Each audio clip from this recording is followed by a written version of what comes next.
नमस्कार। UP triple S C PET में आज हम लोग विज्ञान के अति महत्वपूर्ण प्रश्नों को देखेंगे। शुरुआत करते हैं। पहला प्रश्न है, चींटियों के अध्ययन को क्या कहते हैं? चींटियों का अध्ययन जीव विज्ञान की जिस शाखा में किया जाता है उसको मर्मिकोलॉजी कहा जाता है। ऑप्शन ए सही होगा। चींटियों का अध्ययन मर्मिकोलॉजी कहलाता है, रट लीजिए। इसके अलावा बाकी जो तीन है उसके बारे में भी जान लीजिए। हर्पेटोलॉजी जो होता है वो उभयचर और सरीसृप यानी जो रेंगने वाले जंतु हैं उनका अध्ययन कहलाता है। इसके अलावा निमेटोलॉजी ये सूत्रकृमि या गोलकृमि का अध्ययन करती है और पक्षियों के घोंसलों का अध्ययन नीडोलॉजी के अंतर्गत किया जाता है। ओके, अगला प्रश्न है, पीडियाट्रिक्स निम्नलिखित में से किसके अध्ययन से संबंधित है? पीडियाट्रिक्स ये शिशु रोग के अध्ययन से संबंधित है। ऑप्शन सी सही होगा इसमें, शिशु रोग। ओके, इसमें शिशुओं और बच्चों से संबंधित रोगों का अध्ययन किया जाता है। अगला प्रश्न है, निम्न में से कौन सा अग्र मस्तिष्क का हिस्सा नहीं है? देखिए, अग्र मस्तिष्क जो होता है वो मस्तिष्क के आगे वाला भाग होता है। इसमें प्रामस्तिष्क, थैलेमस और हाइपोथैलेमस होते हैं। प्रामस्तिष्क का मतलब सेरिब्रम, यानी जो अग्र मस्तिष्क होता है वो सेरिब्रम, थैलेमस और हाइपोथैलेमस से मिलकर बना होता है। जबकि जो ये मेडुला होता है, मेडुला ये अग्र का नहीं बल्कि पश्च मस्तिष्क यानी पीछे वाले मस्तिष्क का हिस्सा होता है। ओके, अगर हम बात करें मेडुला की, तो मेडुला जो है वो मानव शरीर में भोजन निगरण, हृदय स्पंदन की दर यानी जो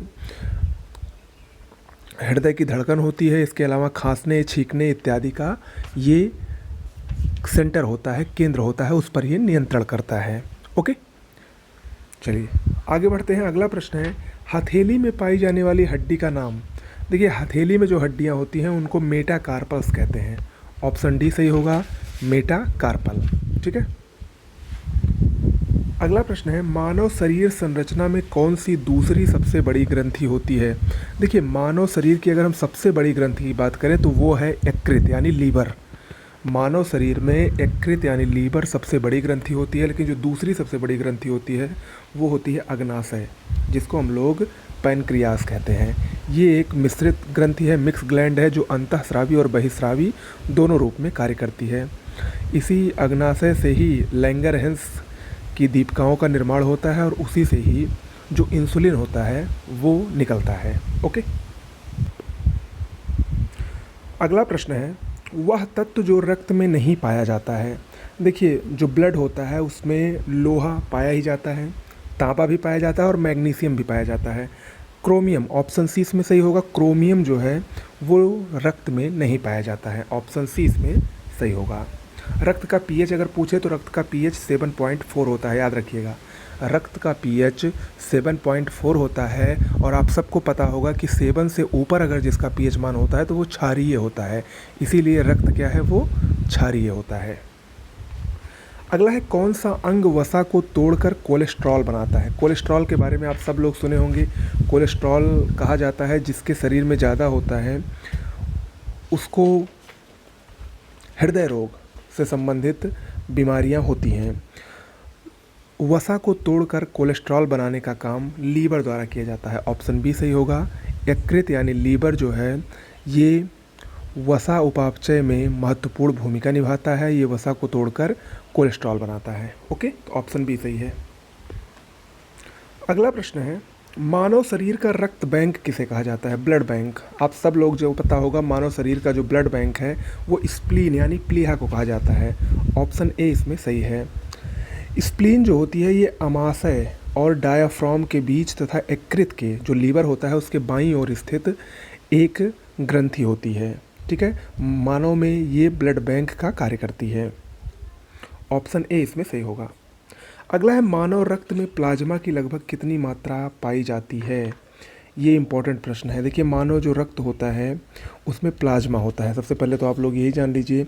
और प्लाज्मा क्या है? प्लाज्मा एक पीले रंग का तरल घटक होता है जो कि मानव रक्त में पाया जाता है और यह कुल रक्त का, मानव शरीर में कुल ब्लड का, कुल रक्त का लगभग 55% होता है। ऑप्शन बी सही होगा, 55 से 60%। ओके, अगला प्रश्न है, मानव शरीर में रक्त का आयतन शरीर के भार का लगभग कितने प्रतिशत होता है? बहुत ही महत्वपूर्ण है, कई बार ये पूछा जा चुका है। जो ह्यूमन बॉडी होती है उसमें जो ब्लड का आयतन होता है वो मानव शरीर के कुल वेट का कुल 7% होता है। ऑप्शन डी इसमें सही होगा, 7%। याद रखिएगा, ये कई बार पूछा गया है। अगला, टाइलिन एंजाइम का संबंध किससे है? देखिए, मनुष्य के लार में दो प्रकार के एंजाइम पाए जाते हैं, एक टाइलिन और एक लाइसोजाइम। तो याद रखिएगा, लार और आंसू में टाइलिन और लाइसोजाइम नामक एंजाइम पाए जाते हैं। तो टाइलिन एंजाइम का संबंध मनुष्य की लार ग्रंथियों से है। ओके। अगला प्रश्न है, हमारे पेट में स्थित पाचक रस में मुख्य रूप से क्या होता है? देखिए, हमारा पेट जो होता है, खासकर उसमें अमाशय स्टमक जो ग्रंथि है उससे एक पाचक रस निकलता है जिसको हम लोग जठर रस कहते हैं। और ये पाचक रस हाइड्रोक्लोरिक एसिड होता है, HCl। HCl जो है वो मानव शरीर का सबसे मुख्य पाचक रस है। यही भोजन को पचाने की क्रिया में सबसे महत्वपूर्ण भूमिका निभाता है। ठीक है, ऑप्शन सी इसमें सही होगा। अगला प्रश्न है, प्रकाश संश्लेषण की क्रिया में प्रकाश ऊर्जा बदलती है किसमें? देखिए, प्रकाश संश्लेषण की जो क्रिया होती है उसमें प्रकाश ऊर्जा रासायनिक ऊर्जा में बदलती है। याद रखिएगा, रासायनिक ऊर्जा में प्रकाश संश्लेषण की क्रिया में प्रकाश ऊर्जा का परिवर्तन होता है। ऑप्शन बी इसमें सही होगा। अगला प्रश्न है, निम्न में से कौन सी प्रक्रिया एक रासायनिक परिवर्तन है? देखिए, दो प्रकार के परिवर्तन होते हैं, कुछ होते हैं भौतिक परिवर्तन, कुछ होते हैं रासायनिक परिवर्तन। तो जो रासायनिक परिवर्तन है, पौधों में प्रकाश का संश्लेषण जो होता है ये एक रासायनिक परिवर्तन है। बाकी शेष जो तीनों लिखे गए हैं, मोम का पिघलना, पानी का संघनन और पौधों में वाष्पोत्सर्जन, ये तीनों भौतिक परिवर्तन है। ओके, चलिए अगला प्रश्न है, विटामिन शब्द के जनक कौन है? कई बार ये परीक्षा में पूछा जा चुका है और सब आप सबको पता भी होगा। विटामिन शब्द के जनक कासीमीर फंक को कहा जाता है। कासीमीर फंक को कहा जाता है। विटामिन क्या होते हैं? विटामिन ये रासायनिक रूप से एक जटिल कार्बनिक यौगिक होते हैं और शरीर की उपापचयी क्रियाओं में ये भाग लेते हैं और इनकी कमी से शरीर में हमारे विभिन्न प्रकार के रोग हो जाते हैं। विटामिन कई प्रकार के होते हैं, A, B, C, D, E। ठीक है, विटामिन के भी होता है। तो उन सब को हम लोग आगे पढ़ेंगे, उससे संबंधित प्रश्नों को भी करेंगे। अगला है, निम्न में से उस विटामिन की कमी से विकास का चयन करें जिसमें मुंह, गले, पैर के निचले हिस्से और पैरों के पंजों में लाल रंग के धब्बे उत्पन्न हो जाते हैं। ये रोग कौन सा है? ये रोग विटामिन B3 या नियासिन, विटामिन B3 का रासायनिक नाम है नियासिन, उसकी कमी से होता है और इस रोग का नाम है पेलाग्रा। ऑप्शन ए इसमें सही होगा। इस रोग से ग्रसित व्यक्ति के रोग में मुंह, गला, पैर के निचले हिस्से और पैरों के पंजों में लाल रंग के धब्बे पैदा हो जाते हैं। ओके, तो ऑप्शन ए इसमें सही है। अगला है, निम्न में से कौन सही सुमेलित नहीं है? एक तरफ विटामिन दिया गया है, दूसरी तरफ उनका रासायनिक नाम दिया गया है। इसमें अगर हम देखें तो ऑप्शन सी नहीं सुमेलित है, क्योंकि विटामिन डी का रासायनिक नाम रेटिनॉल नहीं बल्कि कैल्सीफेरॉल होता है। रेटिनॉल जो है वो विटामिन ए का रासायनिक नाम है। शेष तीनों सही सुमेलित हैं। अगला प्रश्न है, वसा में घुलनशील विटामिन कौन सा नहीं है? देखिए, कुछ विटामिन वसा में घुलनशील होते हैं और कुछ विटामिन जल में घुलनशील होते हैं। तो जो जल में विटामिन घुलनशील होते हैं वो होते हैं बी और सी। यहाँ पर याद रख लीजिए, बी और सी सिर्फ जल में घुलनशील होते हैं, बाकी जितने भी विटामिन हैं वो वसा में। तो और कौन कौन बचा? ए, डी, ई और के, ये वसा में घुलनशील हैं और बी और सी जल में। तो यहाँ पर ऑप्शन डी सही होगा। वसा में बी और सी नहीं घुलनशील है, ये जल में घुलनशील विटामिन है। ओके, अगला प्रश्न है, कौन सा भोजन तुरंत शक्ति प्रदान करता है?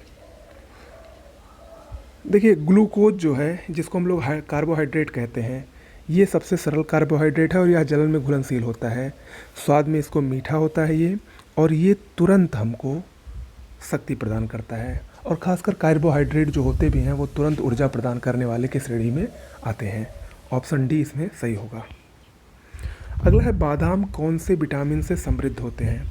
बादाम में मुख्य रूप से विटामिन ई पाया जाता है जो कि लगभग 37% होता है।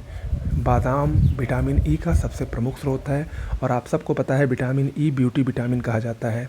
विटामिन ई को ब्यूटी विटामिन भी कहा जाता है। ओके, तो आज के लिए इतना ही करते हैं। ये 20 प्रश्न परीक्षा की दृष्टि से बहुत महत्वपूर्ण है। हमारी ये सीरीज लगातार चलती रहेगी। नमस्कार।